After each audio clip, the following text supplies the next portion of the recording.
Russia's angry, Biden's a dumbass, and here we are. My name is Sadie.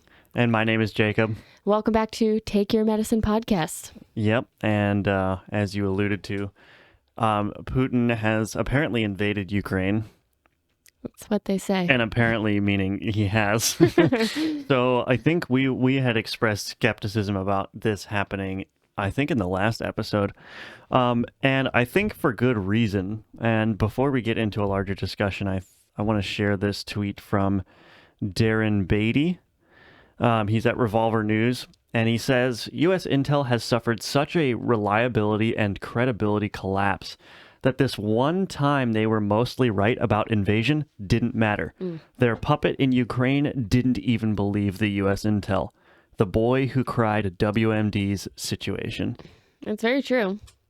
So we had expressed skepticism that the Ukraine invasion was going to happen based upon the fact that the U.S. intelligence agencies were telling us it was going to happen. Mm-hmm. And I think we made the right decision to be skeptical, even though we were ultimately wrong, because there's a couple of layers here, right? There is what is objectively true, and then is who's telling you what's objectively true. Yeah. And in this case, you know, the U.S. intelligence agencies have lied us into foreign conflicts before on multiple occasions, and so you can't. I would argue that it's actually the right decision to be skeptical of whatever they tell you, regardless of the underlying truth. Obviously, it was true that Putin was planning a Ukraine invasion, but given the messenger, the people telling us that this is the case, we would be the fools to believe them. Mm-hmm. And this has broader national security implications. If you can't get the U.S. public to believe you, even when you're telling the truth, that's a huge problem, is it not? Yes.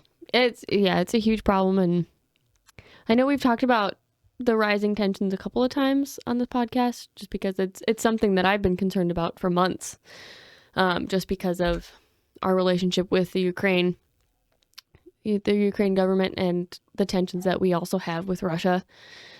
And yeah, I don't like that I was right. Yeah.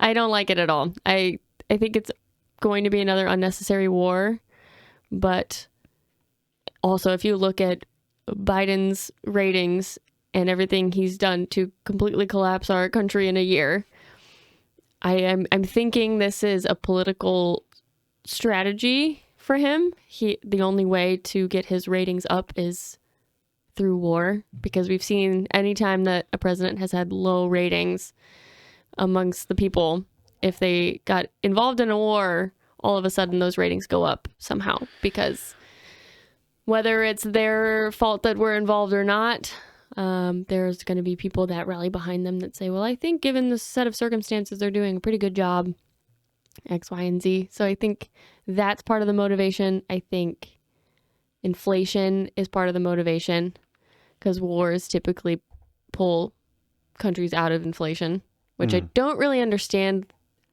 the science behind that, but that seems to be the trend in history. I think it probably depends on how level of involvement. Like World War II brought us out of the Great Depression, right? Mostly because all of the able-bodied men went to war, and so that drastically reduced the labor force, but also because there was a huge demand for manufacturing, for arms and stuff, right? And so that makes sense. But given our tenuous relationship to this conflict, I don't see how it's going to help U.S. inflation that much. Well, I don't necessarily believe that it will. I'm just kind of trying to parse out potential rationale for the Biden admin's decision or not decision to involve us in this. I'm just trying to think of reasons why Biden might encourage this war, this conflict, and putting U.S. boots on the ground over there.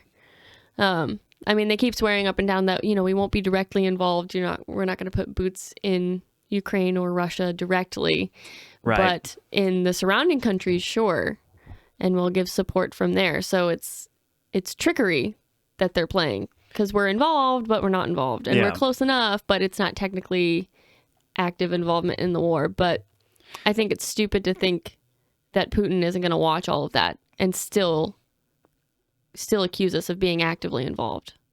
Well, yeah, I mean, the Ukrainians are blowing up Russian tanks with U.S. provided weaponry. So it's Exactly. like we're basically, I mean, there's been countless proxy wars throughout the modern era. Korea, Vietnam, those were both proxy wars in which we were arming or actively helping a rebellion against a communist-backed, regime. Bless you. Excuse me. And so this looks like another proxy war, but Yeah. the thing that's different about this situation is that we have a lot of cyber capabilities now. Like Right. you can run propaganda through social media easily. Both sides can. Both sides can do cyber attacks against infrastructure, including oil and gas infrastructure, right? And then you have the international banking system, which Right. can be weaponized in certain ways as well. So this is not going to be clean. I still don't think that U.S. troops are going to be directly involved, but I don't even know if a direct war can ever happen again, given the level of propaganda It's on both true. sides. Because you're seeing on Twitter all over the place, people are saying, "Look at these hero Ukrainians." Right. Look at how these the Ghost of Kiev. I'm sure you've heard of that. That was a fake story. Yeah, I know. The 13 guys on the island that supposedly died after saying "fuck you, Russian warship." They surrendered. They didn't die. Oh, really? Yeah, so that was fake too. It's So, interesting because every outlet was reporting that Yeah. they died. Yeah, so that I saw an article claiming Yeah. that was fake, that they had surrendered. That could be propaganda too. This is the thing. The fog of It's war hard is to tell. It's really hard to tell. The fog of war has penetrated the civilian populations. Neither side, no one on any side knows what's going on at right. all. Because are they, in that case of that story of the 13 at the weather station or whatever, are they actually dead or not? Because if Russia has such influence over our social media, they could be saying, "Oh no, they surrendered" or whatever, to try to, Yeah. I don't know.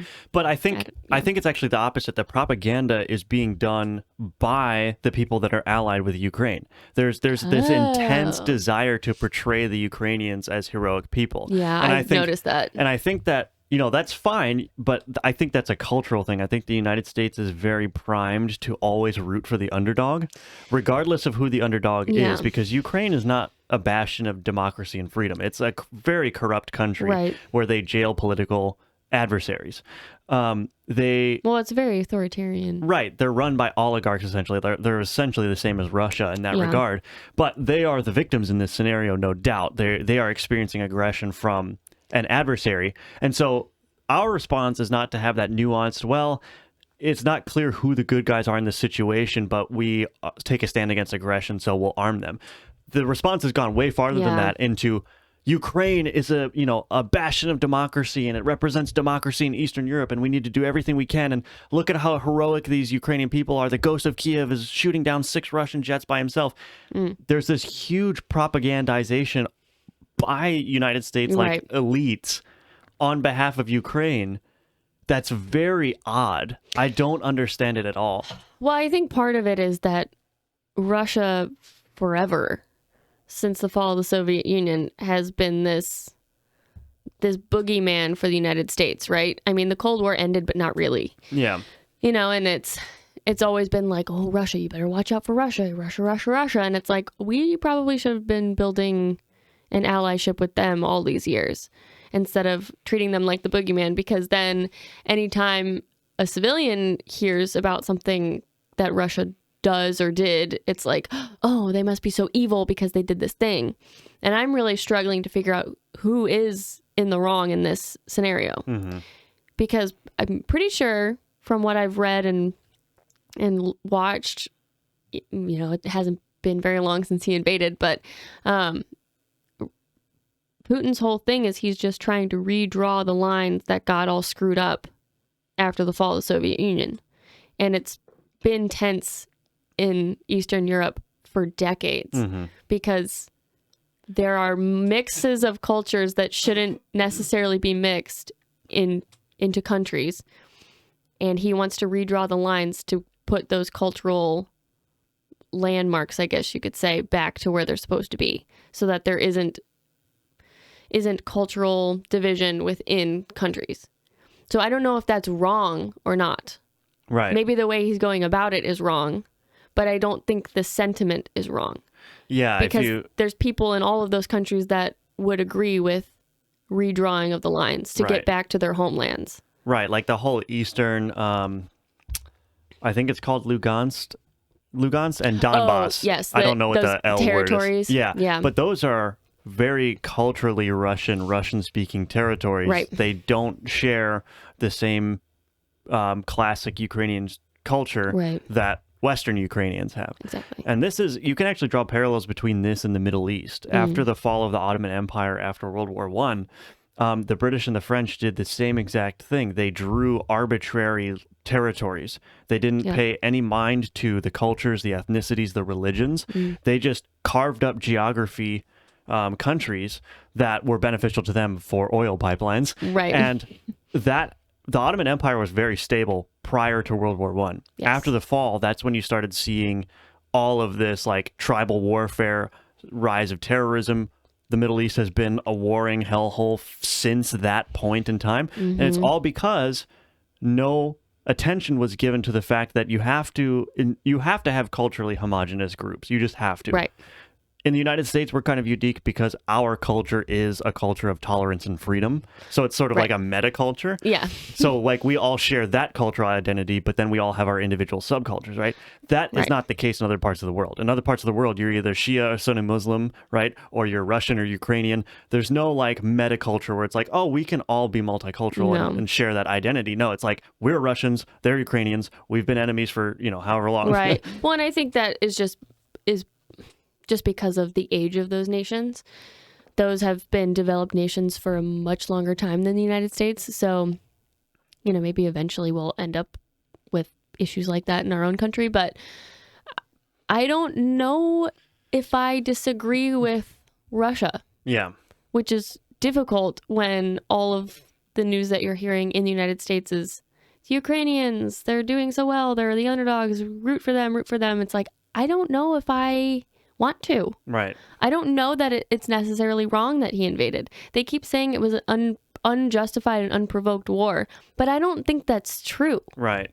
It's been a year of high tension between the two nations. I don't think that Zelensky was not provoking Putin. And then on top of that, our president is also provoking Putin. Right. So it's not unprovoked. Right. He is just reacting exactly how they are pushing him to react. Right. And the West keeps floating these ideas of like expanding NATO membership eastward, which is a huge threat to Putin. Like imagine if you had an alliance between China and Russia and a bunch of China and Russia's allies. And it was the same structure where like an attack on one is an attack on all. And then Canada joins that group. Yeah. Like that would be, maybe Canada's a bad example because we're friendly with them, but imagine if Canada was a historical adversary and they joined this group of China and Russia and all these other countries and that was like their NATO. That would be a huge national security threat to the United States. We wouldn't like that very much. The United States wouldn't stand for that, and we'd be using any tools in our toolbox to prevent that from happening. It would probably be more likely that Mexico would fall to China. Yeah, maybe. Yeah. But yeah, we would be really worried. But that would be a severe encroachment on the United States, right? And so Russia feels the same way, right? Russia views NATO as a huge national security threat. And so I don't think, people are trying to spin Putin as being like a madman or something. No, he's being perfectly rational. He's just has a different set of interests than we do. Right? This is what geopolitics is. You have different countries, different interests, and those conflict sometimes. Right.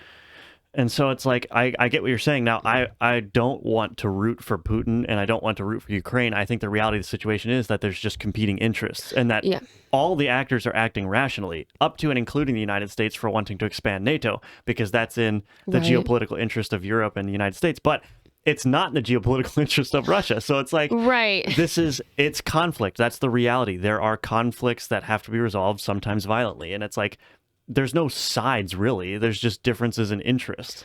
Yeah, and it's only a problem for us because the Ukraine is our ally, and we're supposed to help them for some reason. Yeah. Yeah, I don't know, and I don't really trust our administration to not create more U.S. involvement than necessary. I just don't trust it because we've kind of already seen like preparation. Like you can tell that they're trying to prepare U.S. citizens for something they've already decided. Even that address that Biden gave the other day was like, you know, it's going to be catastrophic loss and all of these things. And it's like, so you're just telling us that you're going to send our troops to be massacred, basically. I mean, I don't know how strong Russian forces are now because of all the propaganda. Like you said, it's kind of hard to tell if they could actually take on our military. But the fact of the matter is that we shouldn't be there anyway. Right. And all these sanctions are doing nothing because of what you said. They have different values and they have different goals. Right. And so you can impose all the sanctions you want on Putin. He doesn't care. Russia is not a materialistic country like the United States and Canada are. Because Trudeau is also putting sanctions on Putin. Right.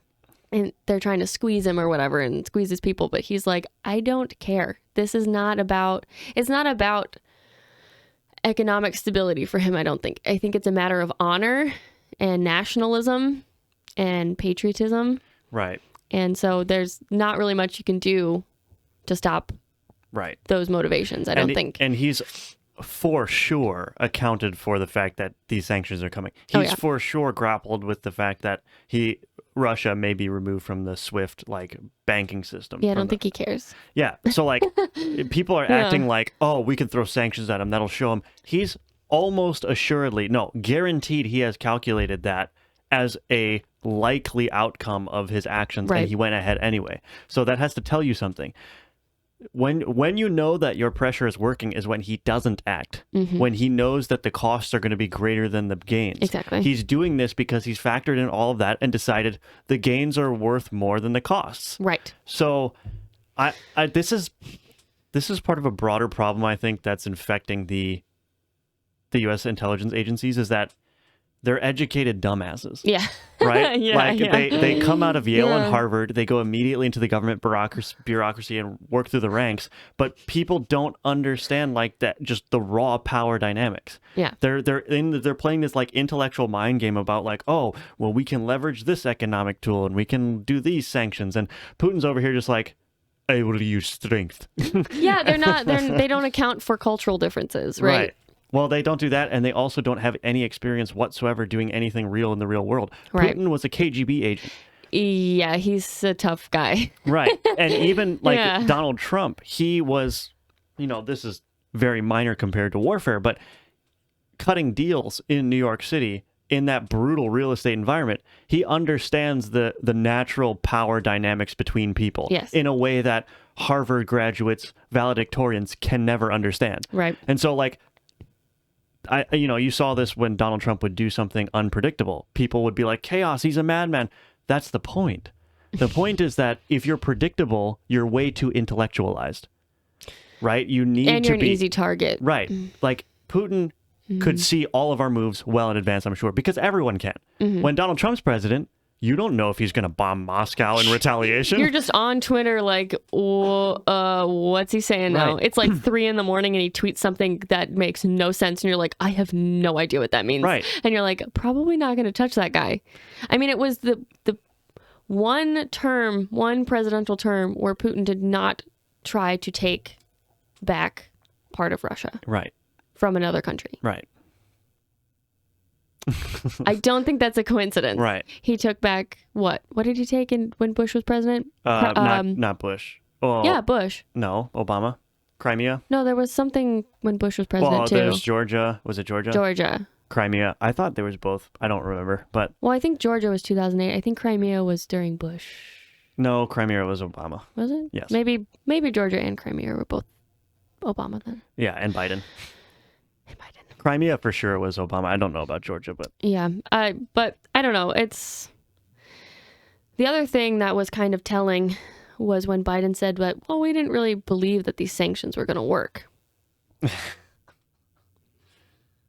Then why bother? Right. Maybe you shouldn't have lifted the sanctions to begin with. Right. Maybe this wouldn't have happened if you had just kept some of the actual good policies that were good for our country when Trump was president. Right. Instead of getting into office day one and reversing literally everything that he did. Yeah, and I guess my broader point too, though, is that you always have to have that edge to you where, like, you might be able to calculate the fact that the United States is going to impose sanctions, but if you don't really know what the president's going to do in addition to that, that's what gives you pause, right? It's the uncertainty and unpredictability that gives people pause. Yeah. If you know exactly what's going to happen, then you can deal in the realm of reality and make your cost-benefit analysis, right? Putin knew exactly what the U.S. response is going to be, and so he was able to plan accordingly. Right. But Trump, I saw a tweet from somebody who used to work with Donald Trump.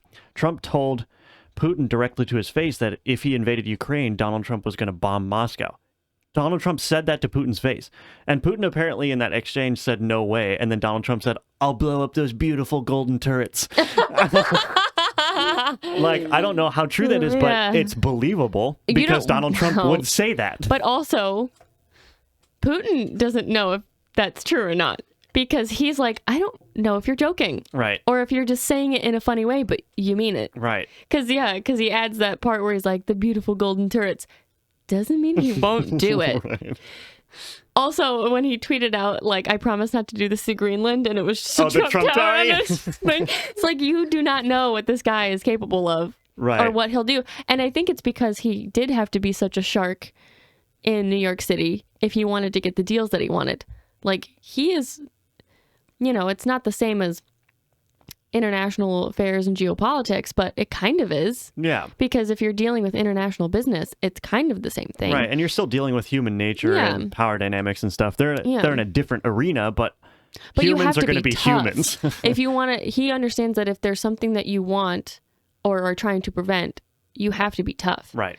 And when people cross the line, you actually have to keep your word about what's going to happen if somebody crosses that line. Yeah. And most presidents are they're doormats. Yeah. And it's like, you're the commander in chief, maybe grow a spine. Right.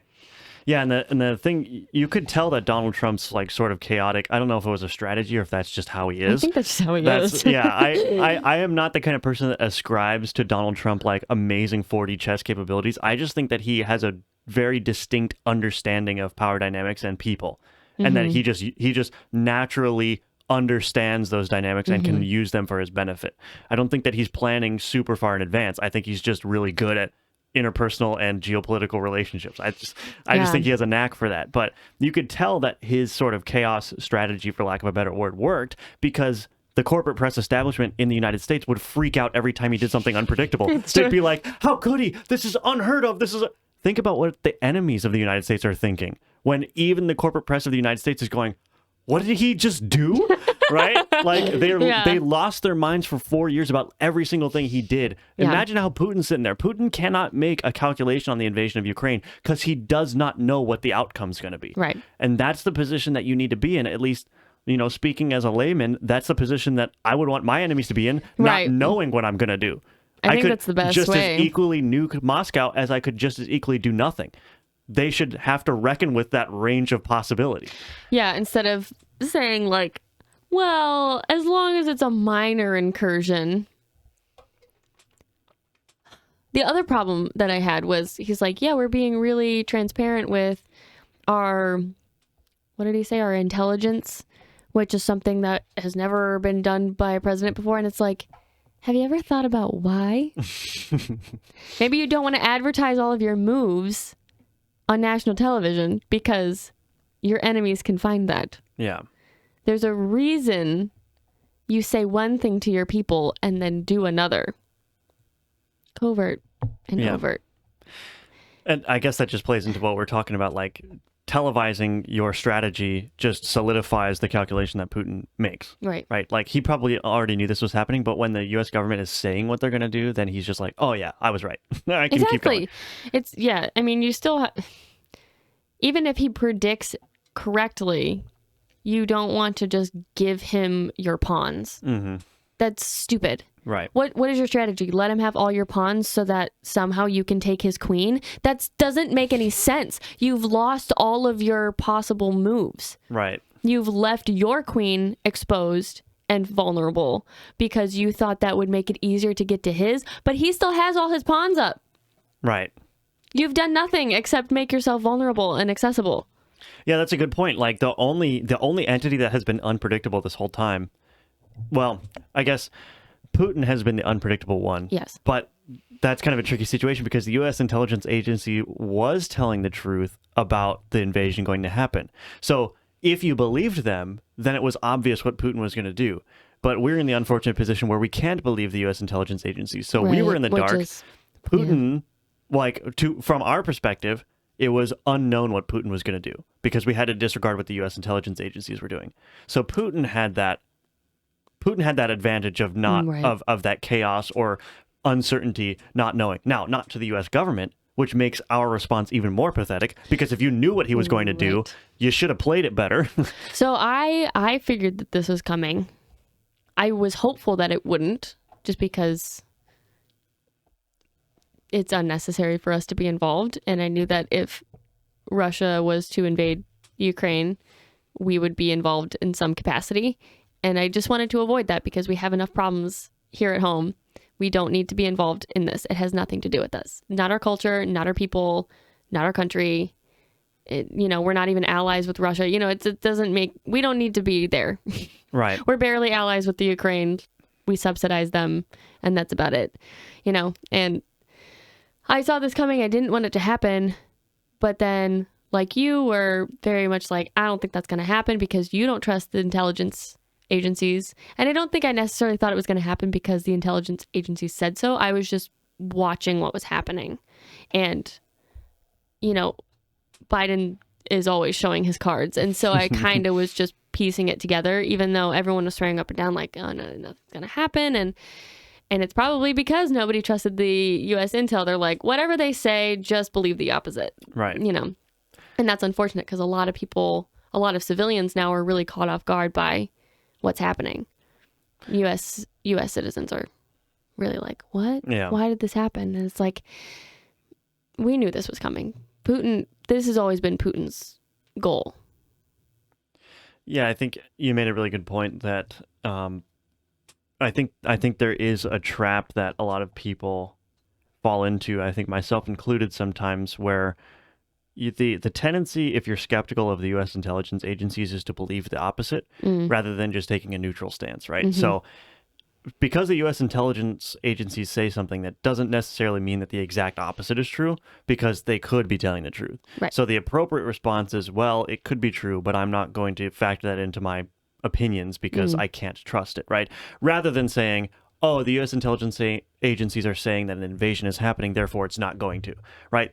You cannot draw that conclusion from the fact that the U.S. agencies could be lying. Even though their histories their track records aren't great, but right. Yeah. So I think that's how you mitigate the boy that cried WMD situation is that you have to take a neutral stance to whatever the intelligence agencies use or tell you rather, right? It's like, okay, approach what they say with skepticism, but if what they're saying fits in with a larger pattern of actual developments on the ground, then maybe you weigh what they say a little bit more heavily. But you shouldn't blindly trust them, but you also shouldn't blindly just assume the opposite is true without evidence to suggest that the opposite is true, right? So I think that's something to be mindful of for people that are skeptical, myself included, of the intelligence agencies, is just not to jump to the assumption that the exact opposite is true, because that can't be true always. Right.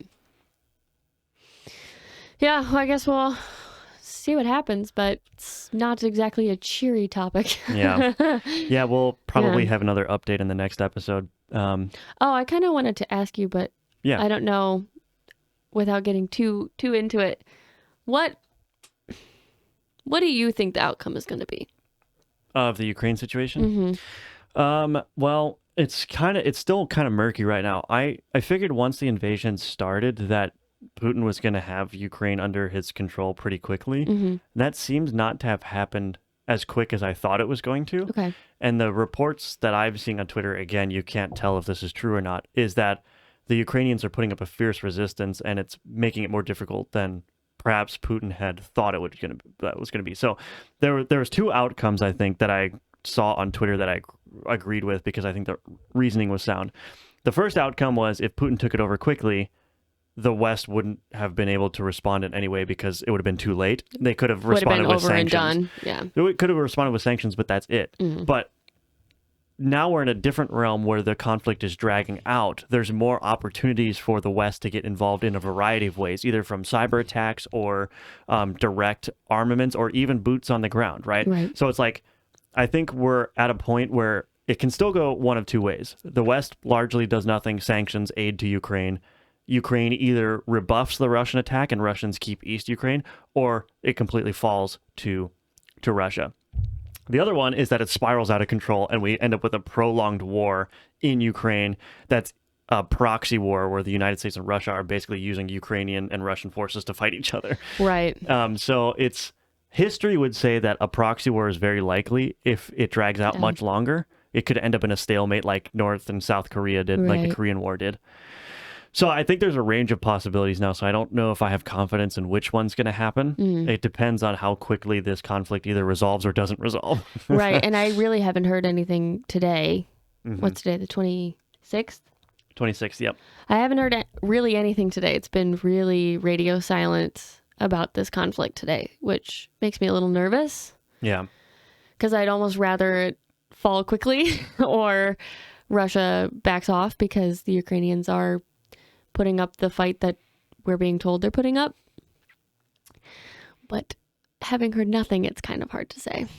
Somebody had a good theory on Twitter. It was, so Putin and Russia may have assumed that Volodymyr Zelensky, the president of Ukraine, was going to flee the country, and that would have made their victory easier because it would have demoralized the Ukrainian population.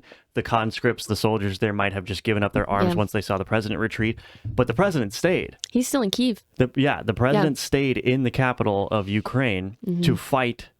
Not fight. I'm sure this is propaganda too. He's not going to directly fight with the people, but he's going to morale, stay. Though. Yeah, but that's a huge thing, right? Yes. If your leader is staying despite the Russian aggression, even when the United States offered to extract him out of Ukraine and he said, no, I'm staying, you cannot underestimate the morale boon that is, right? Like that's the difference between winning the conflict and losing the conflict, whether your leader stays or not. Right. If your leader's like, the ship's going down and I'm out, it's like, well, then why are we fighting? But if your leader's like, I'm going down with the ship if it's going down, you're like, okay, yeah, hell yeah, we'll fight. Right. So that may have, obviously we don't know what Putin's thinking. That may have been a miscalculation on Putin's part, though. He may have assumed that the leader was going to flee as soon as the going got rough, and he didn't.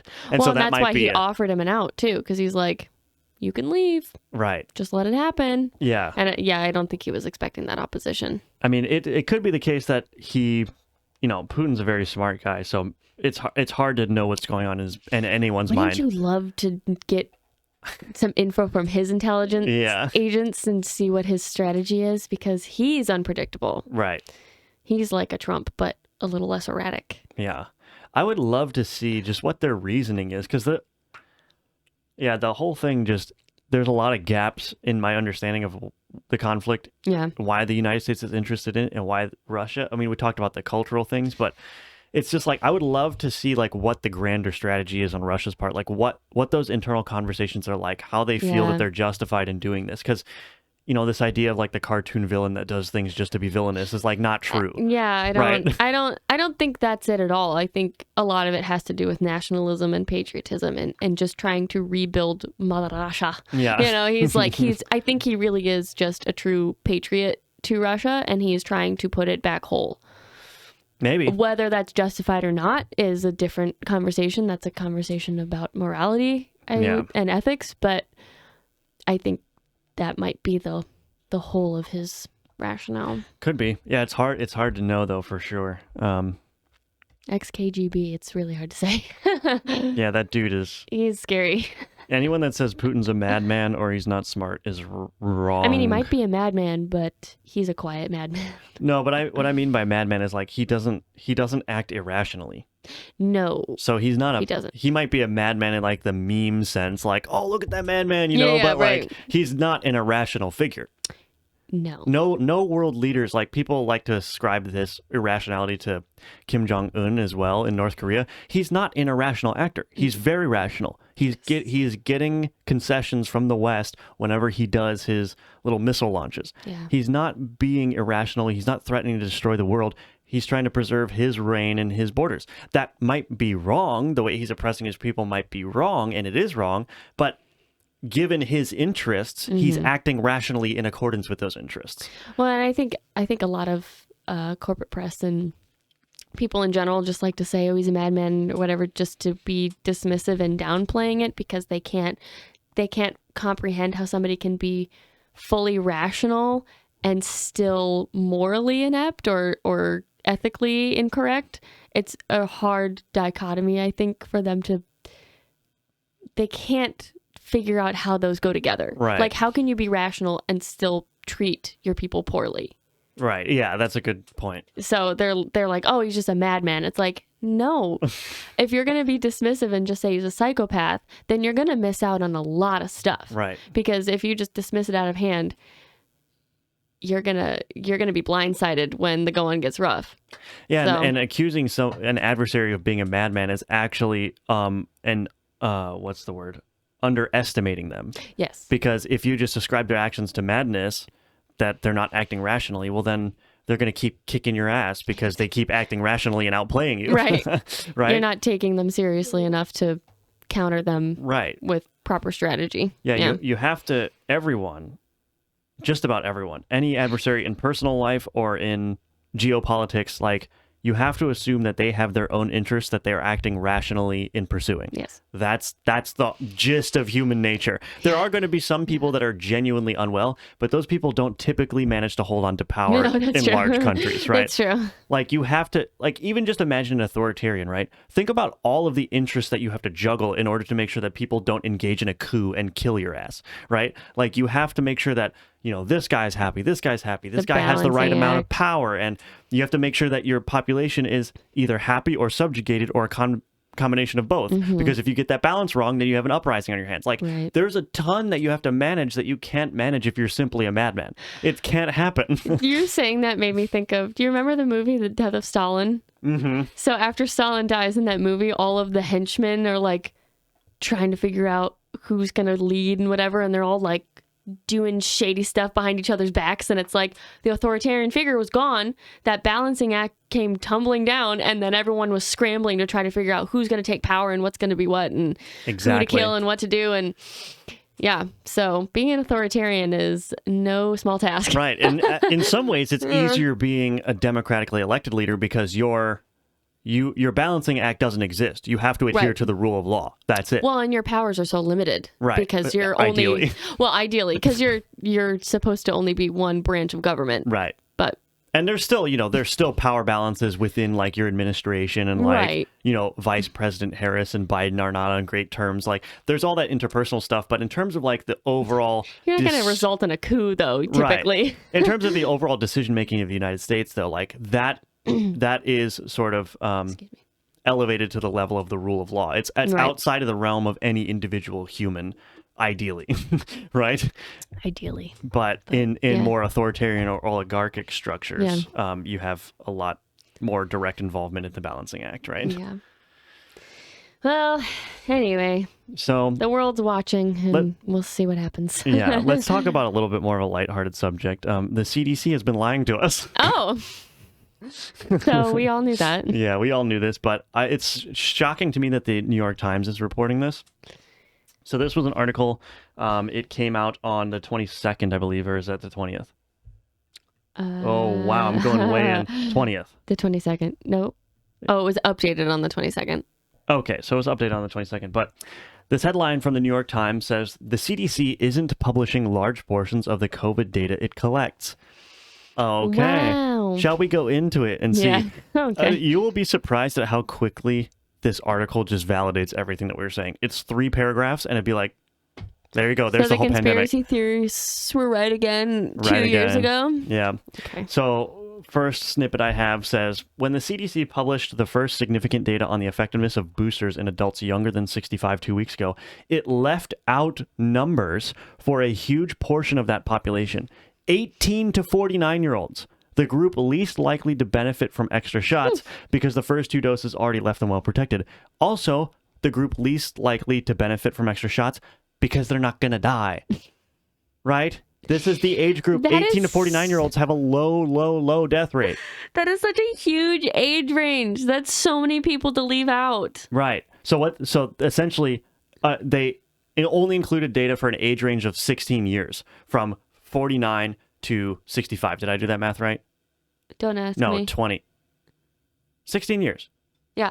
Yeah. So 16 years, from 49 to 65. Yeah. And they gave us that data for the boosters to show that they're effective, but they claimed that was 65 and under. So the implied range was all the data from 18 to 65. I mean, technically it's not wrong. It's not, but that's the problem. Why are our agencies lying to us with technicalities? This is why I have such a problem with statistics, because it is way too easy to manipulate statistics in a publication and it still be true. Yeah. It's its own form of propaganda. Right. And this goes for anything in psych journals, in medical journals, like everything. Even I studied music therapy in college. You can manipulate that data too. They have their own publications. It's like, it is too easy to manipulate statistics. Yeah. And I took a statistics class, and we talked about how you can manipulate data. And we were taught how to read articles so that you can look for the actual information so that you don't get swindled, basically. And then one of the projects we had to do was manipulating data to try to trick our professor into believing something that wasn't actually true, Right. but it was technically true. Right. And So that seems to be even if you're not intentionally, like, let's say that you're trying to objectively present your data in nice, clean statistical format, right? So that you can show patterns and stuff. Right. There's still going to be people who have legitimate concerns with how that data is being interpreted, yes, right? Like, you might, in good faith, say, here's all the data that I believe proves my case. And somebody can come along and say, you have completely misinterpreted that set of data. yeah, This set of data should actually be interpreted with this frame of mind. So, like, there's the objective measurements that you're taking with the statistics, right? But then there's the question of, what do you do with it? right. Like, the statistics cannot tell you what to do with data. No. That is a value judgment. And this is the problem that I have always with, like, the believe the science. The science can only get you so far. Right. What I've been saying recently, I don't know if I've said it on this podcast, but what I've been saying a lot is science can give you all the tools that you need to build a nuclear weapon. Science cannot tell you whether it's appropriate to even create one or to use one, right? So science only gets you so far. Right. The data, let's assume that all the data the CDC is collecting is accurate and full and whatever, right? What you do with that data is totally up to how the public feels. Right. What is the cost-benefit analysis of acting on a set of data, right? But they just wrap that all up and say, well, the data shows this, and therefore we have to do this. No, there's a discussion between the data collection and presentation and what do you do with it. Well, and I think you've said this on the podcast before, but, as far as when we were deciding COVID measures across the country, I think you said present data, raw data, maybe put it in graphs, whatever, to the state leaders, and then let them do with that information what they will to make that decision of how the data should be used. Not necessarily how it should be interpreted, but what you do with it after it's already been interpreted.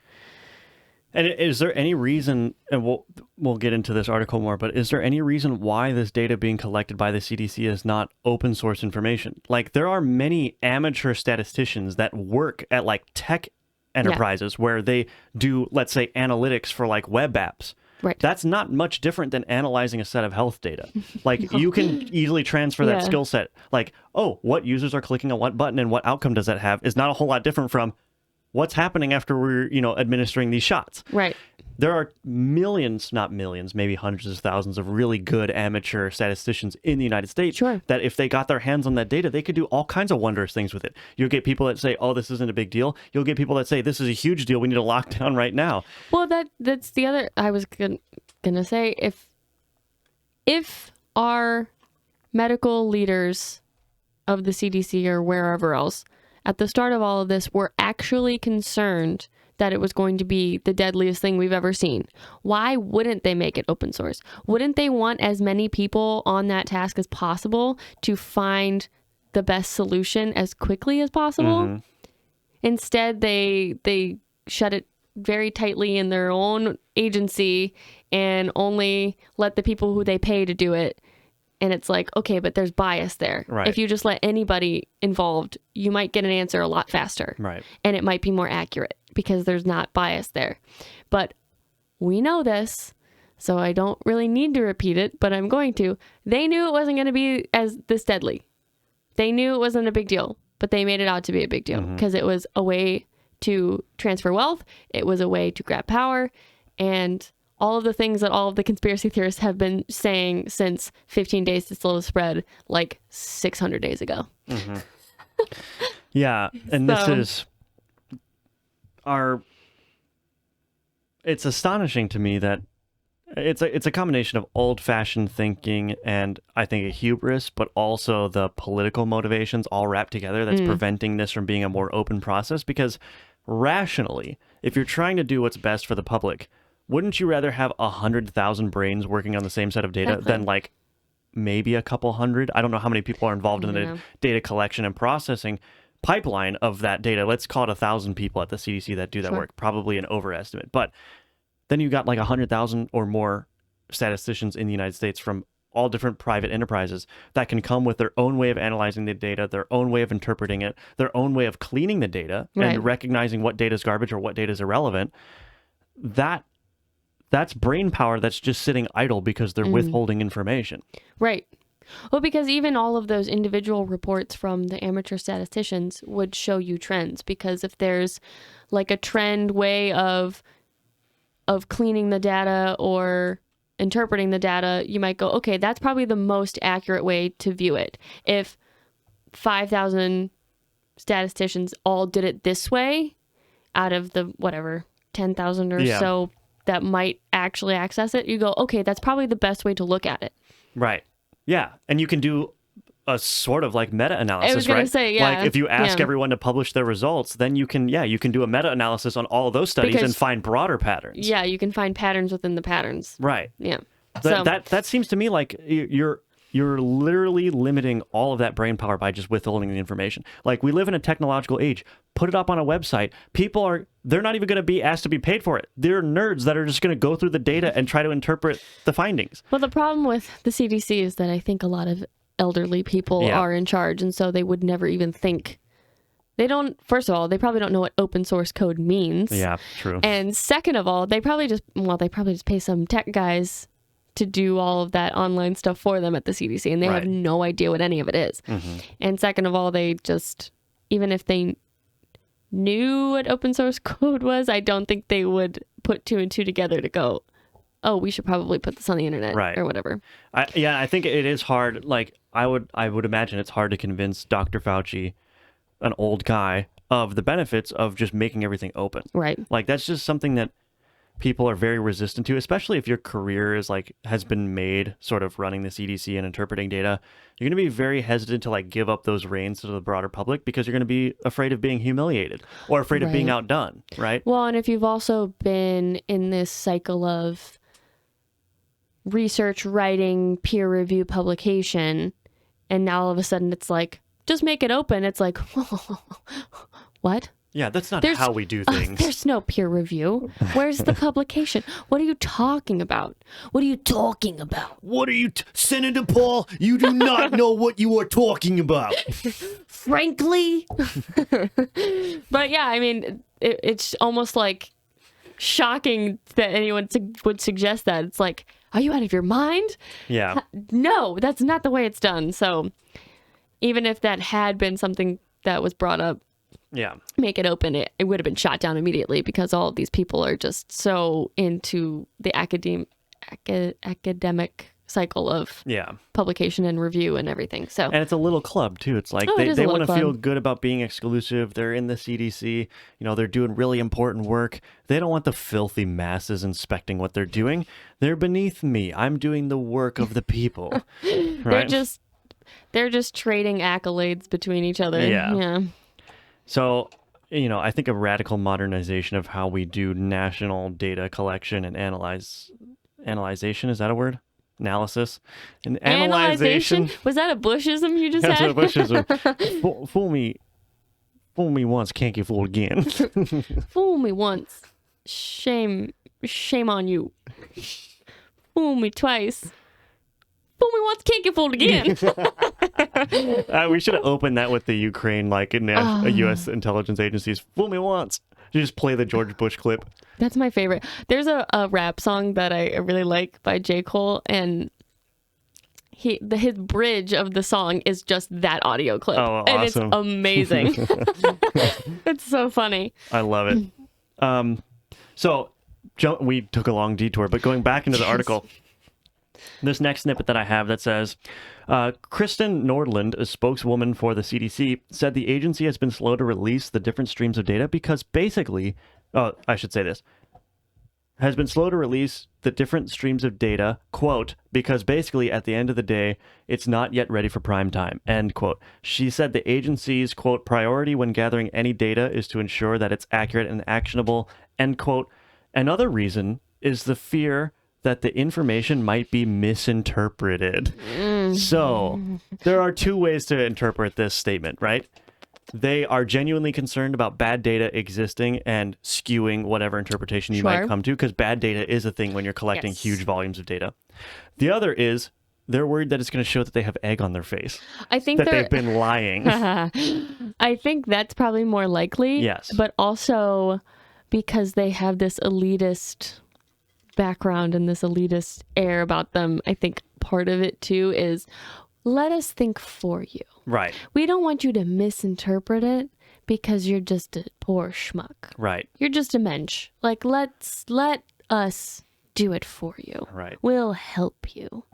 Yeah, the way that I interpret this statement is basically saying we have a Zoom meeting next week to figure out what the messaging should be around this data. Like because they know the data's bad.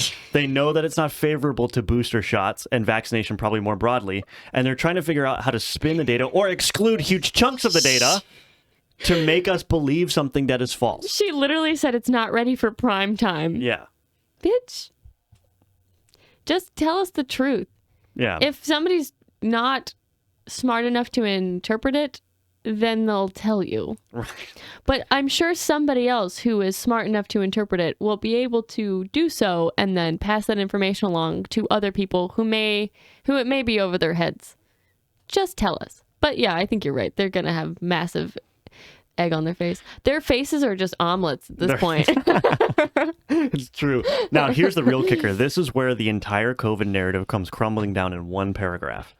And it says, quote, the CDC is a political organization as much as it is a public health organization, end quote, said Samuel Scarpino, managing director of pathogen surveillance at the Rockefeller Foundation's Pandemic Prevention Institute. Quote, the steps that it takes to get something like this released are often well outside the control of many of the scientists that work at the CDC, end quote.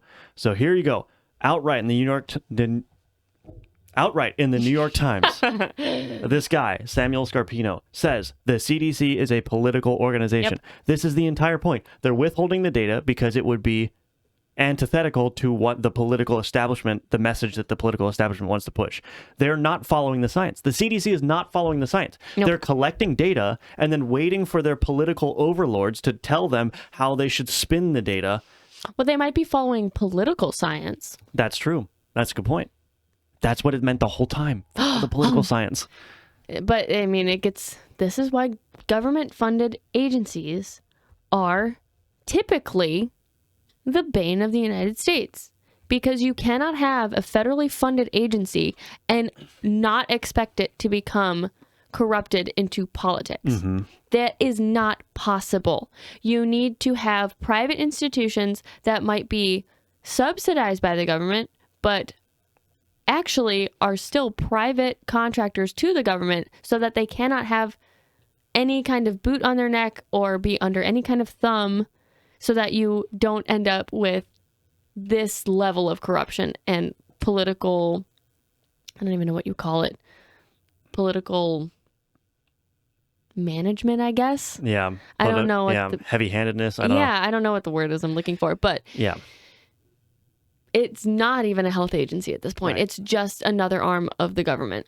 Yeah, I think we need to dramatically reimagine how we structure these public institutions.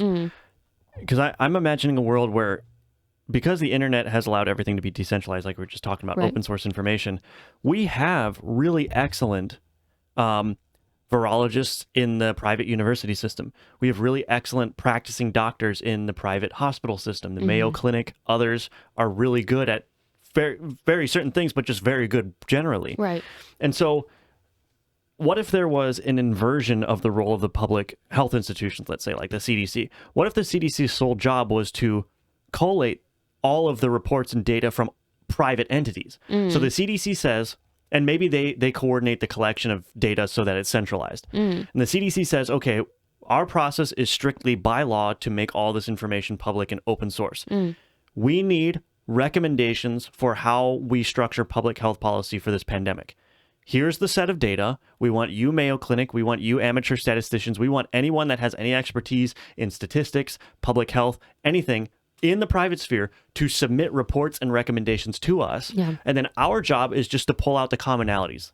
Like, we're not going to make decisions. The president's not going to make decisions. We're going to solicit input from the very best people from the private industry, amateurs and professionals alike, and find the patterns in all of their recommendations and then condense those into a simple document. Well, it kind of sounds like you don't want them running any kind of research either. No, I don't. Just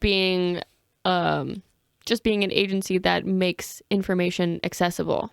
Yeah, because the problem with public health agencies doing research is that the room for corruption is very high, right? You have the former FDA commissioner, Scott Gottlieb, is sitting on the board of Pfizer right now. Now, imagine if the process wasn't, hey, we're the government and we're going to, run this research.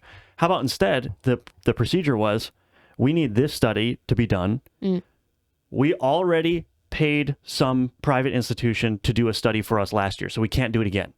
Right? There's Not like the a same cool down institution. Yeah, there's a cool down period. Like, you have to spread the money around. So it's like, okay, well, we already, gave you $500 million to do this study or $200 million to do this study, right?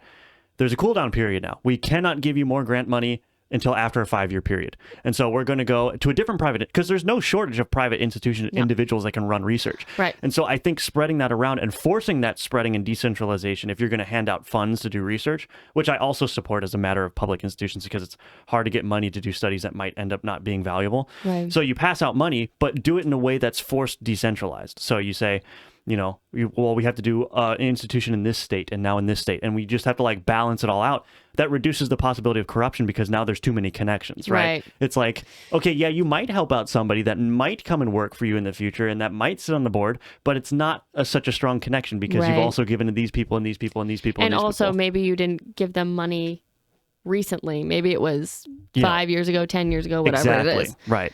Yeah. And the public health needs are different, right? Like, you may pay a virologist or a virology department at a major college to study the pandemic. But then, for cancer research, you're going to go somewhere else. And I think this is largely how they do it with government grants already, except the process is a little bit different, right? They submit applications and they get the grant money. Yeah.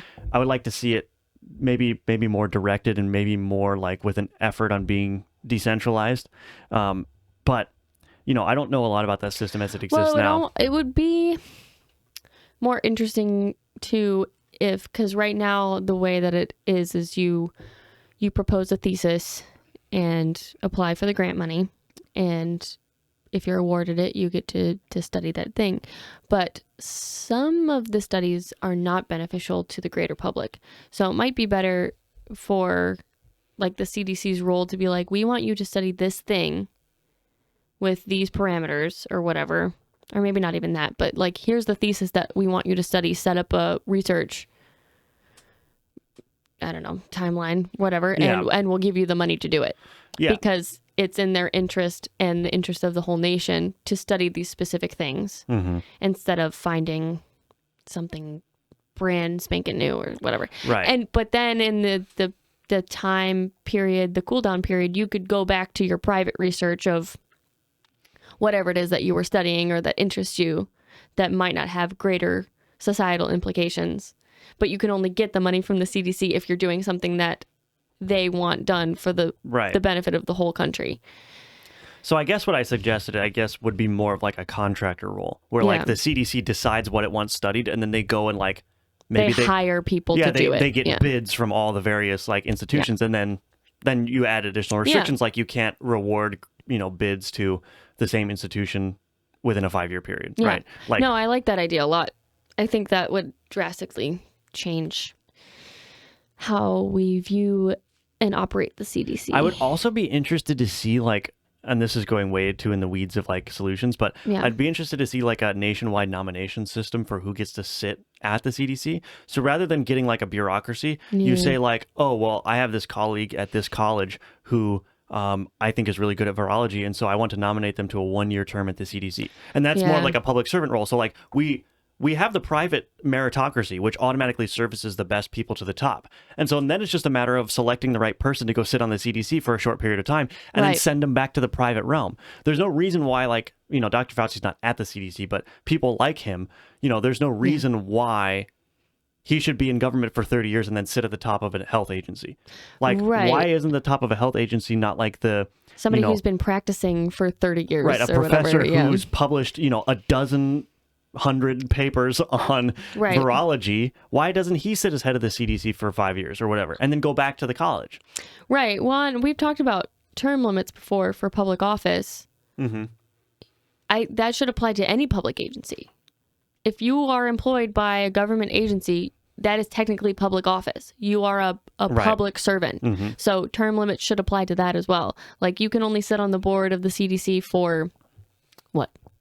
4 years, 5 years, something like that. Yeah, something where it's enough time that you could do something of consequence, but not so much time that you can become corrupt and drastically change the structure of the CDC or the NIAID. Yeah, that's it.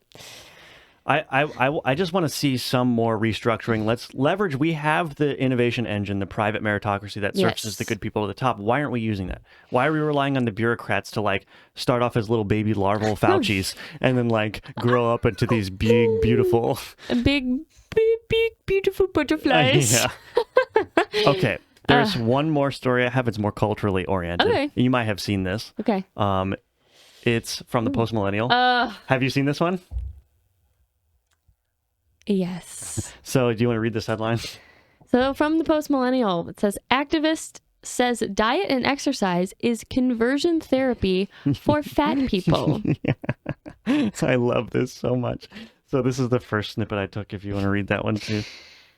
Outspoken activist Monica Crietti, I think, whose self-described objective is, quote, imagining size-inclusive care and public health policy, end quote, issued a periodic reminder that, oh my God, quote, treating and preventing obesity actually means trying to conversion therapy fat people into becoming thin people despite zero evidence this is remotely possible.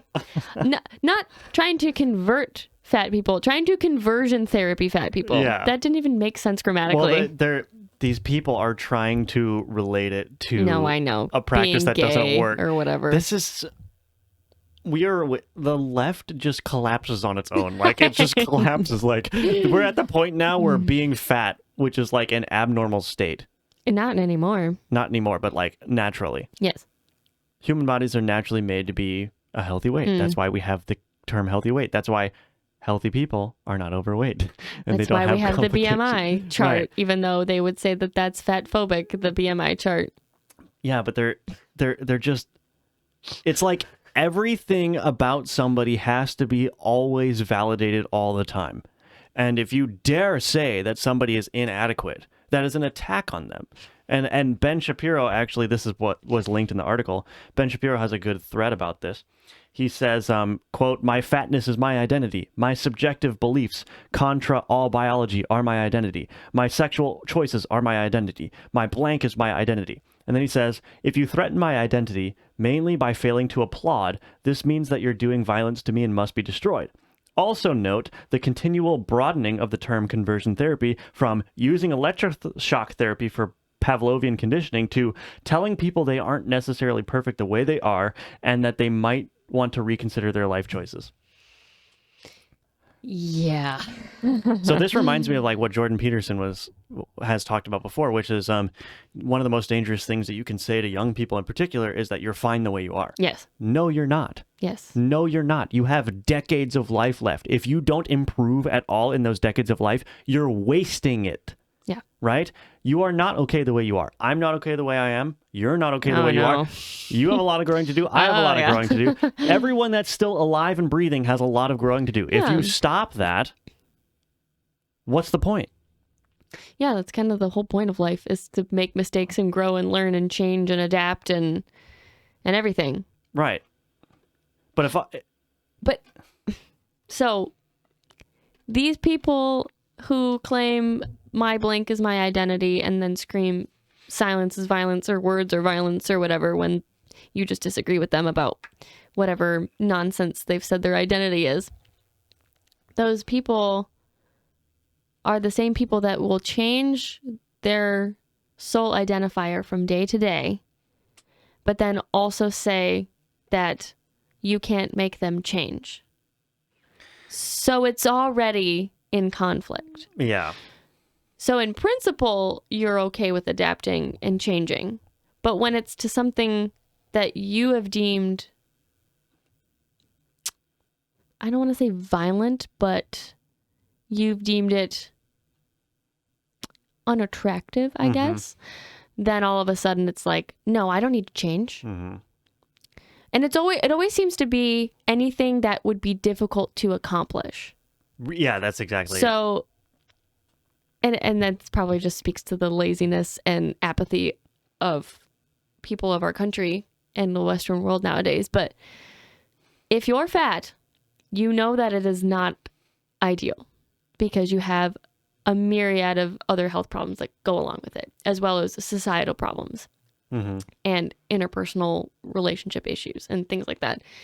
It goes deep, and you probably have self-hatred and self-loathing and self-esteem issues and whatever. But you know deep down that if you lost the weight, all of those problems would go away and you would have a much better life. But it's so hard and they don't want to put the work in. So instead of doing that, they just scream fat phobic at you when maybe from a place of love and care, you're trying to be like, this will be better for you. They're like, no, you're just fat phobic and you're a horrible person. Yeah. And it's like, you've missed the plot. Right. You just don't want to accept that you've made a series of bad decisions that have led you to this point, and you don't want to accept that and then also act on it and lose all that weight because it's way too hard. Yeah. And I think it also hurts pride and ego. Yeah, it does. Because you have to admit that you are the reason that you are this fat. Right. If you have the option of adopting an identity, wow, I put too much vodka in this tea. If you have a choice between adopting an identity that validates you and claims that you're perfect the way you are, and facing hard truths about your character and your physical health, most people don't have the fortitude, the spine to take the harder route. They're just going to, and especially, and this is the problem with having a culture that validates everyone's identity, is that it makes it even harder for people to take the hard route. Exactly. Because if now you're getting to the point where if fat people decide to lose weight, now they're being fat phobic. They have internalized fat phobia because they can't accept themselves the way that they are. So not only is it becoming harder to take the hard road, you can actually be ostracized from your social circles if you decide to do something good for your health. Yeah. You see this for religions too. People adopt a religion and then they get de facto disowned by the people that they were once close to because what religious people are doing when they take that seriously is they're making a statement that I was living my life wrong before. I'm going to start living my life correctly. That's the statement that they're making. It's a statement of faith, right? The other people around them oftentimes can't take that truth because that means that if they're not religious, if your friend becomes religious and you're not religious, there's a tendency, I think, to think, well, he thinks he's better than me. Yeah. He has decided that my lifestyle is not appropriate and he's changing his life. And instead of celebrating that and saying, I'm glad you're doing that, I'm glad that you're taking steps to do what you think is best for your life, people take it as a personal affront to their identity. They say, oh, we're not good enough for you anymore. You see this a lot in Black communities too.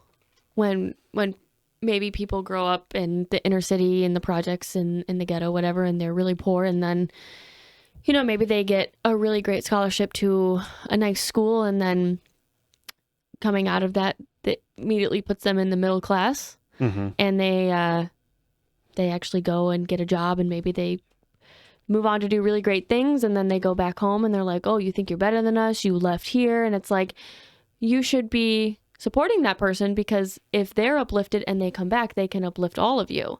But instead, it's like you decide to do this thing that's going to drastically change the outcome of your life for the better.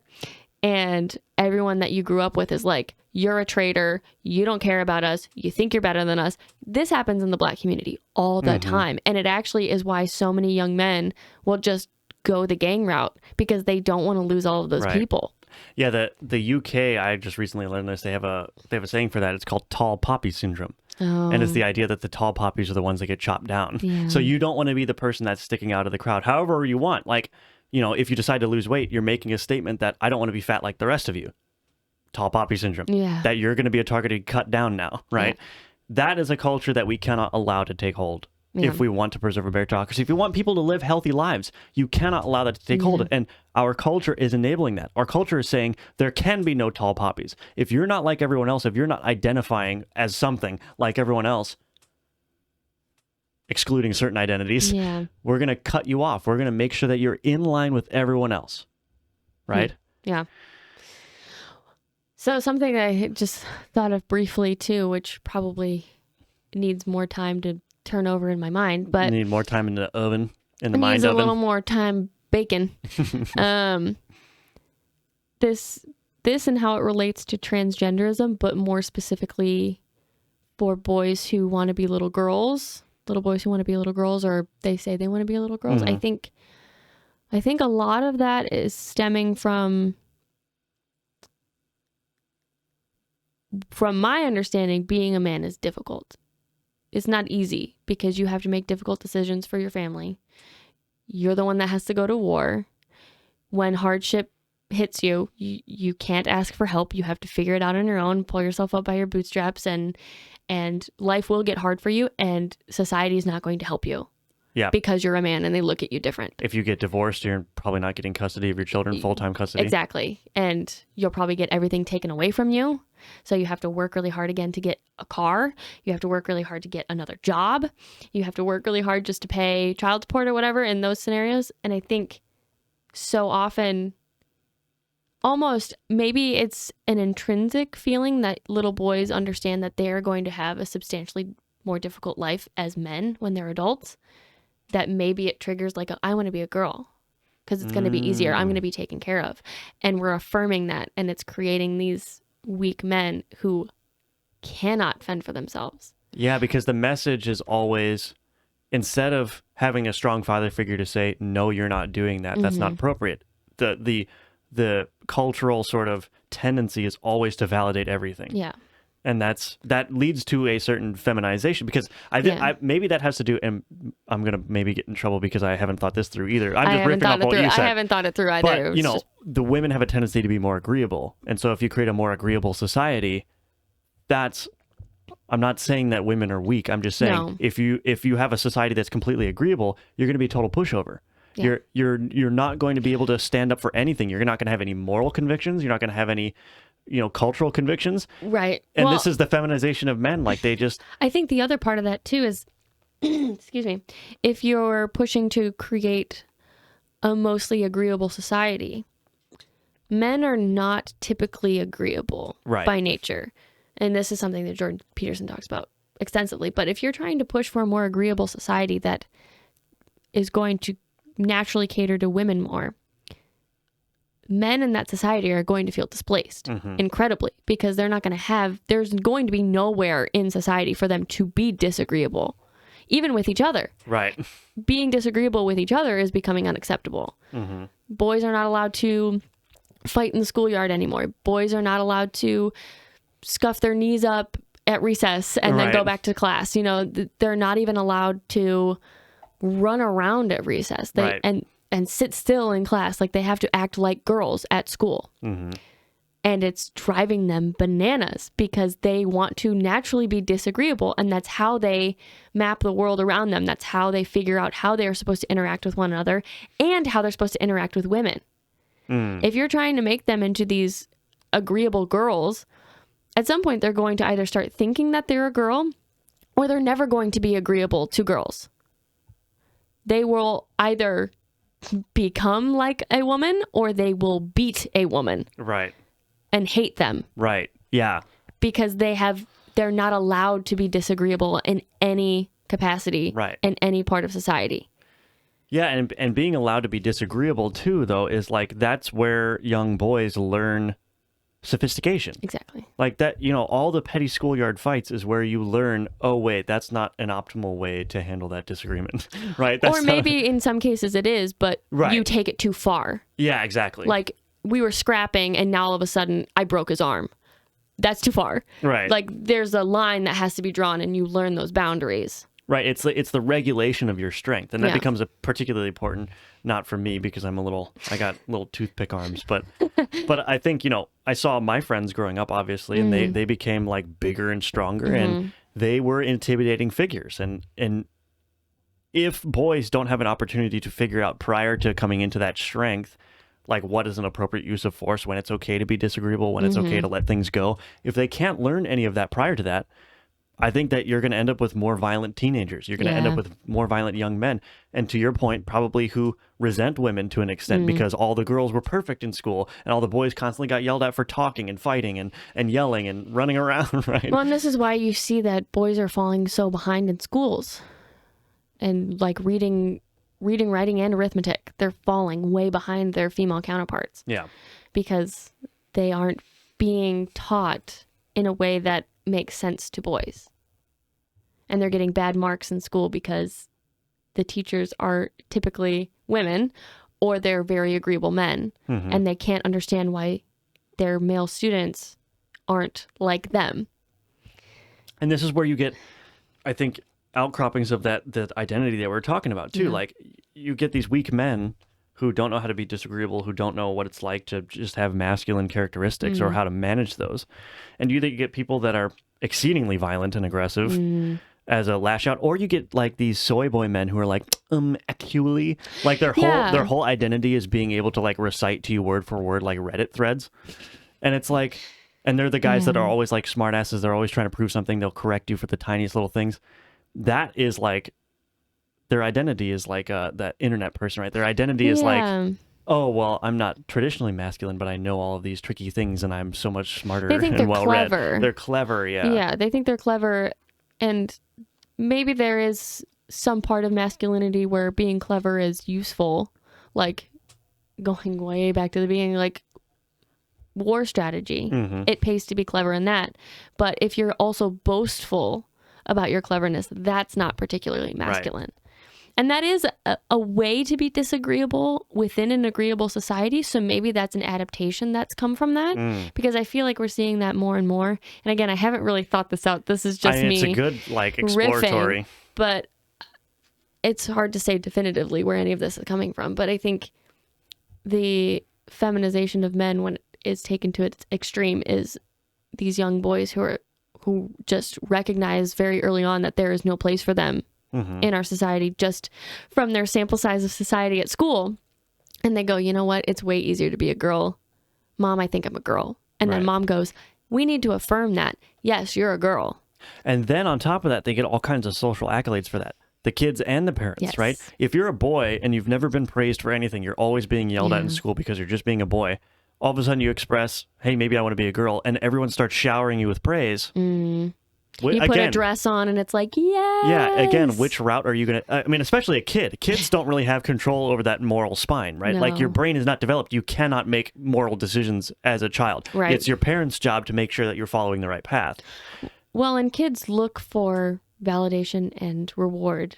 Exactly. And positive reinforcement. And that's how you instill that moral spine, is that you have to guide them until they are situated within their brain to make those decisions on their own. And if you screw that process up, you can learn it as an adult. You can learn how to make proper moral decisions as an adult, but it's going to be a lot more painful than if you had a father figure, let's say, that just said, Right. you're not wearing a dress, that's not what you do, but also was there to praise you when you did something tough, right? Right. Like, you worked really hard at baseball practice and you finally hit the ball. Yeah. There you go. Good job. Like, Yeah. that's what hard work, that's what pain looks like, but it pays off, right? Right. So those are the things that men need. They don't need to be validated. They need to be pushed. Right. They need to, and women too, to a certain, but just in a different way. Yes. And I think that's really the big issue with, you said something that tied in nicely with this, but I can't remember now what it is. But the big issue about all of these different activist freaking movements that we have nowadays, it's just that the adult activists are trying to say that, well, kids can think on their own and kids can make these decisions, and if they want to do it, they should. But it's like, no, they're just doing what they think is going to give them positive attention. Correct. Yeah. And so whatever that is, they'll do it, but then you are ruining them psychologically. And they're going to struggle. You said they're going to struggle in adulthood to find the moral spine and the moral fortitude to make proper decisions. But they don't, because it goes back to, it's easier to just be whatever X identity and not do the hard work. Right. Yeah, well, if the identity shrouds you in a cloak of immunity where literally no one can criticize you, then of course you're going to do that if you don't have that moral spine, if you don't recognize that that's wrong, that that's detrimental and damaging too. I'm not necessarily blaming these people that take up these identities as like their entire personhood, right? Right. Like they are just doing what they've come to know. They probably have a blind spot that this is not the proper way to live, right? Yeah, they probably have a blind spot, and they probably also don't see the harm in openly expressing it and talking about it, and even, for lack of a better word, encouraging other people, because in their minds they've made the proper decision and it was difficult. If they're gay and they come out to their family or whatever, and then they encourage other people to also come out to their family or whatever is gay.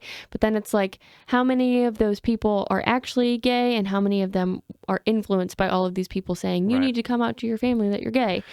But there's people that are gay just as a matter of their sexual orientation, and they're just normal people.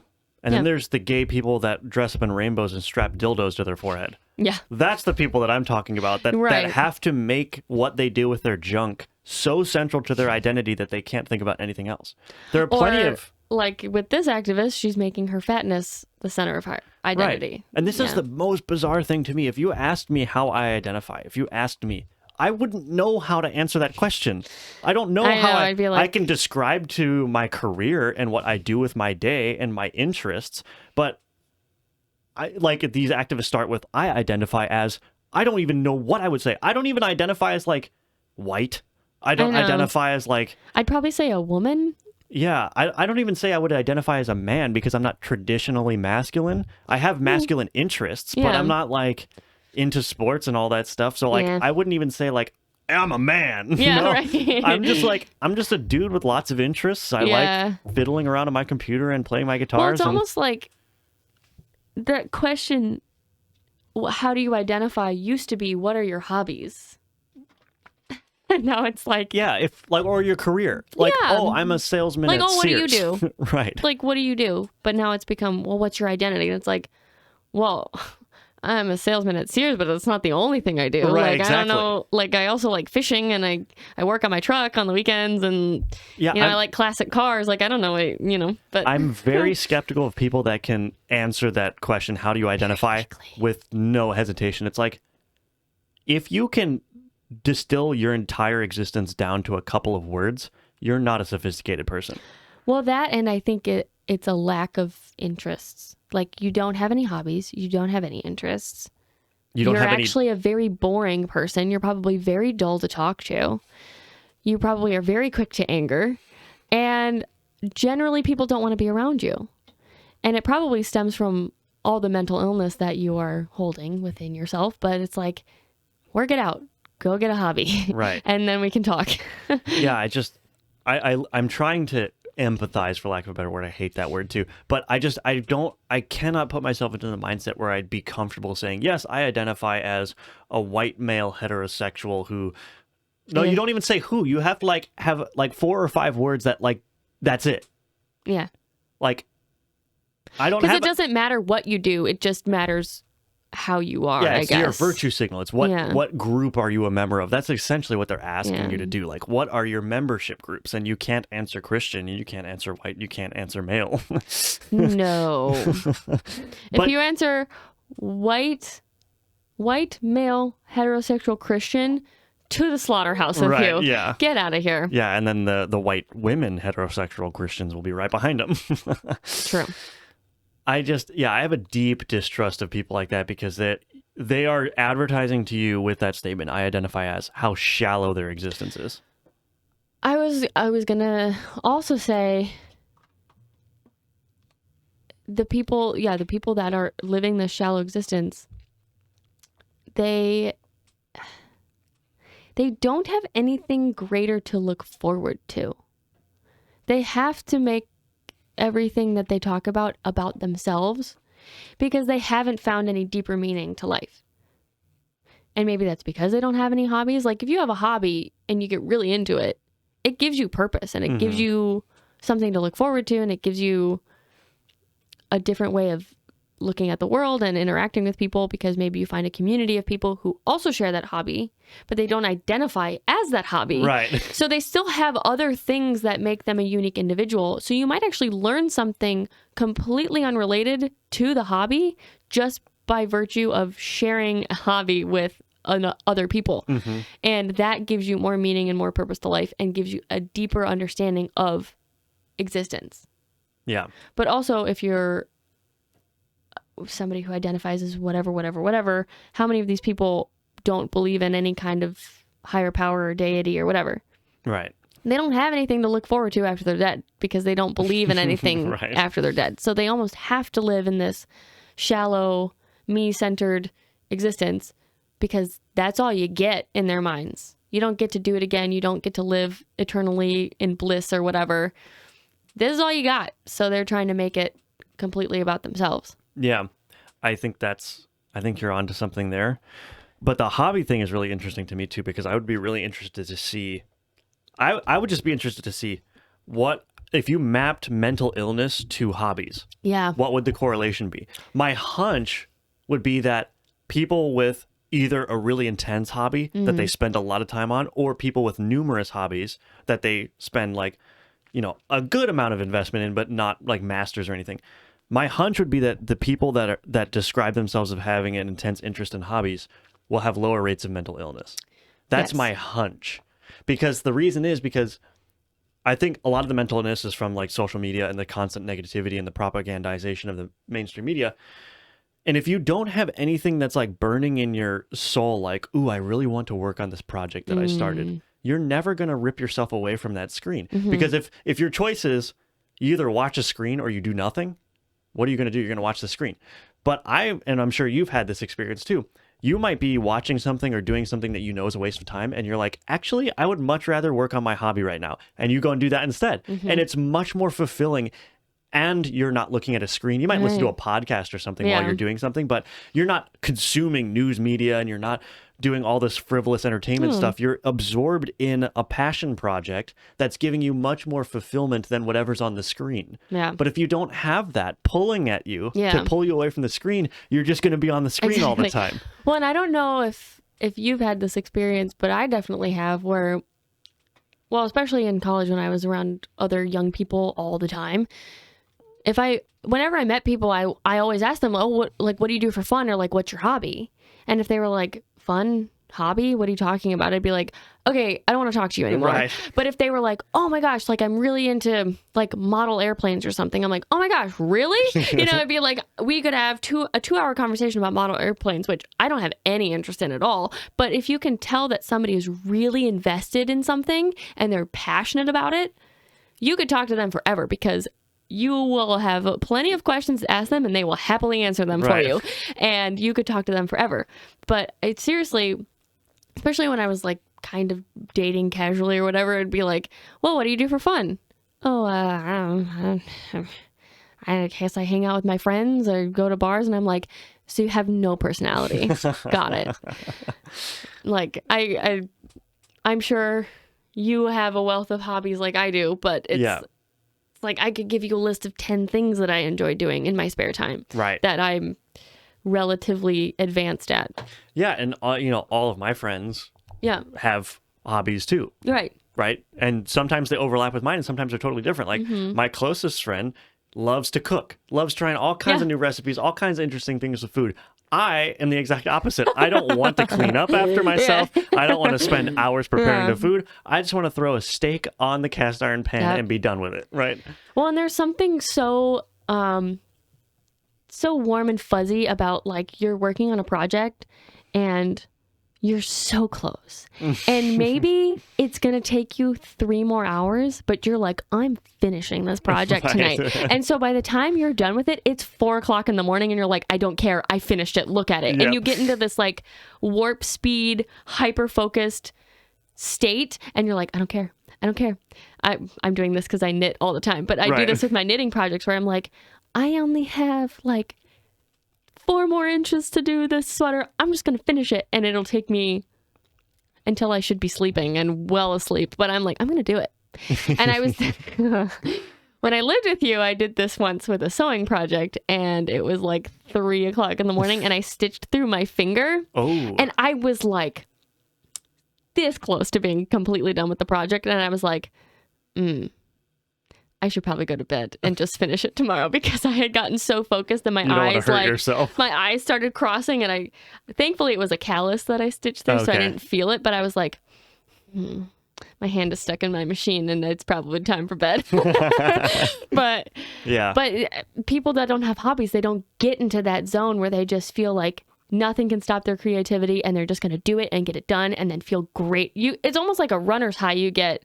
If you get into that state and it's 3:00 in the morning, but you finish it and you're like, man, I could do something else for another 2 hours, because there's like an adrenaline rush and endorphins released, and it's just. And you get a chasing the dragon effect from that too, because once you experience that the first time, every time you're wasting your time, that little pull in the back of your head is going to be like, oh, remember that time that I finished that project and I felt really good. I should start a new project. But people that haven't experienced that, haven't immersed themselves in a hobby to that extent, I think they have a blind spot. I think they don't know what they're missing literally, and so they're boring people.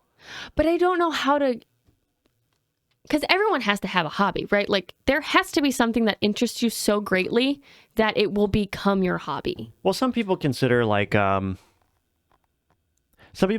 video games hobbies. That's fine. Which is fine. Like, that's still looking at a screen, but there's elements of community with that as well. Some people consider like watching sports a hobby, which I guess could be it, like depending on your level of engagement. If you're sitting alone by yourself watching sports, I don't know if I can, but if you're like every day every Sunday your friends get together at your house and you have a party and you guys catch up, or you and play like games. fantasy football together, or you do like these things, like that could be a hobby. Right. But these people who are they just appear boring. Like, I don't know how to introduce them to different things to encourage them to find a hobby. Yeah. Because they don't have any even basis for interests. Because you can't even be like, well, what are you interested in? And they're like, I don't know, nothing. It's like, well, do you like animals? Do you like walking? Like, do you like music? Like, I don't know. Music is always usually an easy one because everybody listens to music. And it can be kind of a gateway, but it's hard to make that into a hobby. Right. Because if you're not going to spend hours a day listening to like your pristine collection of vinyls and really understanding the history of the band and the history of the song and where the lyrics came from, like, it's not really a hobby. Yeah, I think enjoying something is different from a hobby. Like, a hobby implies a level of engagement that's deeper than mere enjoyment. It's a hobby usually involves like either producing music, analyzing music, studying music. But that's kind of my point. It's like there has to be something that is an interest to somebody that could become a hobby. But it's like some of these people, you can't even get to that level because it seems like they don't even have interest. Well, it goes back to the discussion, like having that moral spine. What are they going to do? Are they going to do what's easy or are they going to do what's hard? Taking up a new hobby when you haven't done it before is hard. Yeah. If you start knitting and you've never done it before, it's going to take you forever to get the muscle memory, that's to true. learn how to read the patterns, and to finish a project. Yeah. That's a huge amount of investment. Or you could look at Facebook. Yeah. Which one are you going to choose if you've never been immersed in that world? If you don't know what you're missing, why would you go through all that effort to get to that finished result? Yeah. I think that's the big challenge with people, is not necessarily that it is hard to find what people are interested in, but to convince them that the difficulty is worthwhile and that they'll get better over time. And it might take them 5 years. It might take them 10 years before they become a master. That's a mountain. Yeah. That is a mountain you're going to be climbing for a decade plus. And that's a very hard sell, I think, to a lot of people. Well, it's a hard sell because they haven't had that sense of accomplishment finishing a project, so they don't know what they're missing. And they're like, that sounds ridiculous. That seems you're telling me it's going to take me 5 years to even get proficient at it. Right. And then you pass. fall into utilitarian arguments too, like, oh well, I could knit a sweater, but I could also just buy one. It's like, that's not the point. Yeah, right? it's like it's more so the enjoyment of the process, right, than the finished product. And in a lot of cases too, it's about the materials that you're using. Like a lot of hobbies, part of the joy and part of the hobby itself is just gathering the materials you need for your project. Like you pick the whatever quality materials you want, and maybe it's high quality, maybe it's low quality, maybe it's something new you've never tried before, and that's like driving your energy to finish this project because you want to see what this material is like versus this material. It's like, that is part of the hobby. It's not, I can make a sweater, so I'm going to. It's a pattern I've never tried. It's yarn I've never tried. Maybe I just bought new needles. Maybe they're better than the other plastic ones I was using or whatever. It's like, it's a whole thing. And it's the process itself is the hobby, not the garment. The garment is just like a trophy, basically, of saying like, I did the process and now I have this thing. right. Here's proof that I learned something. Yeah. New. Right. Yeah. So Yeah. Well, I don't know. That was a long discussion on hobbies, but I'm glad that we did that. So for anyone listening or watching, if you don't have a hobby, find one. You won't regret it. And if your friends don't have hobbies, drop them or convince them to get join a club of people who have hobbies and then make new friends. Exactly. Yeah. Find people who have hobbies and can talk passionately about something. Those will be the best friendships for sure. I think that's it for that episode. Once again, I'm Jacob. And I'm Sadie. And you can follow us everywhere. Links are in the description wherever you're watching or listening. And thanks for watching. See ya.